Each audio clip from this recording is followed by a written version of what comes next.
आज हम common fruits name in Arabic, आम फलों के नाम अरबी में आज हम वो सीखेंगे।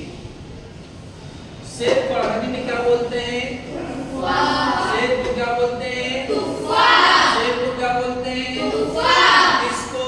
किसको? क्या? क्या? खजूर को अरबी में क्या बोलते हैं? क्या बोलते हैं? तम्र। क्या बोलते हैं? किसको? किसको? क्या? क्या? संतरा को अरबी में क्या बोलते हैं? क्या बोलते हैं? किसको? क्या? जी। केला को अरबी में क्या बोलते हैं? क्या बोलते हैं? केला को अरबी में क्या बोलते हैं? किसको? किसको? क्या? क्या बोलते हैं? इंजीर को अरबी में क्या बोलते हैं? जी। क्या? क्या? किसको? किसको? अनार को अरबी में क्या बोलते हैं?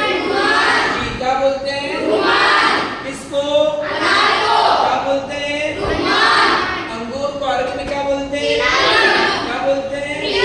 क्या बोलते हैं? किसको? किसको? क्या? इनब। आपको क्या बोलते हैं अरबी में? जी। क्या? किसको? चीकू को अरबी में क्या बोलते हैं? क्या बोलते हैं? क्या बोलते हैं?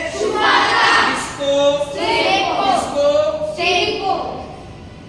चीकू को क्या बोलते हैं? चीकू को शुफाता। जैतून को क्या बोलते हैं? जी। किसको? इसको अरबी में क्या बोलते हैं? जी। क्या बोलते हैं? किसको? किसको? क्या बोलते हैं? बित्तीख। खरबूजा को क्या बोलते हैं?